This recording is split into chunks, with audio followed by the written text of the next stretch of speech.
I am going to talk today about greenhouse gas emissions, carbon footprints, and making you all feel guilty about your lifestyles and how it's affecting the planet.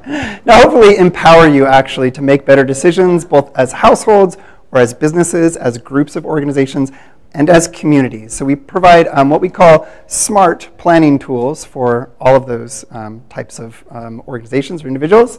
By smart, one of the objectives of our smart tools is as soon as you open the tool, the application, you immediately get useful and interesting information. And the more you engage with it, the more interesting and useful it becomes. And so one of the first things I asked myself when I became concerned about climate change is, what is my own personal impact? And so we calculated the carbon footprint of the typical household. Often what we find is that what the people think matters the most or impacts their environmental footprint or their carbon footprint are often very, very different than what actually does matter. And so this is, we published this quite a few years ago now, and it still is quite accurate. Transportation is the big one. For air travel, for a lot of you, that's going to be also a large impact to your carbon footprint. Your home energy usage would be number 2, followed by food, goods, and services.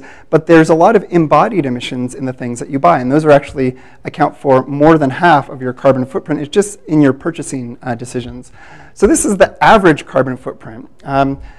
This is the average global carbon footprint of the typical global household. So this is also about the target for California. So we need to reduce our emissions to this by 2050. But then we will only be at the existing level of greenhouse gas emissions per capita in the planet. In order to solve the climate crisis, we need to get 80% below that.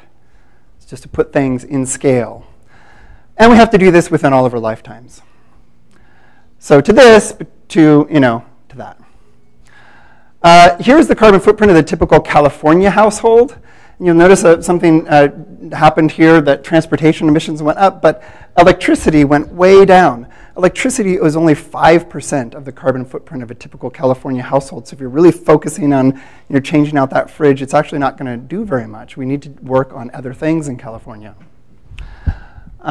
Here is the carbon footprint in Missouri, where they have coal and they have little bit different climate. Transportation went down. So the things that matter are very, very different based on your location, based on the type of household you are. For example, here's a carbon footprint of a typical student, and they're always very proud of their carbon footprint, but basically they're poor. That's what's going on. So as soon as they go out and they get a job, their footprint looks like that, and then they get married, and then they have a kid or another kid, or maybe they move to St. Louis, Missouri, and it looks like that. And so we're always happy to work with students, because they haven't made those decisions yet.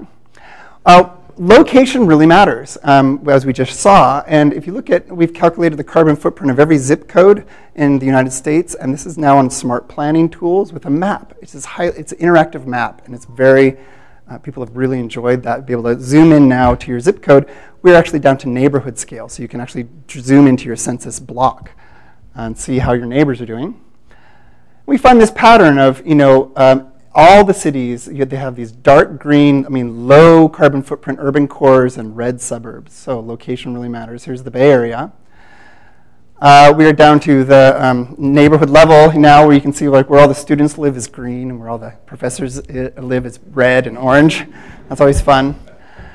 So when you go to a household tool, you start out with that carbon footprint. Hey, it's a smart tool. There's the average carbon footprint of the typical US household. And then you put in, I live in Berkeley. Actually, there's where all the students live. And then here's where the professors live. That's kind of fun.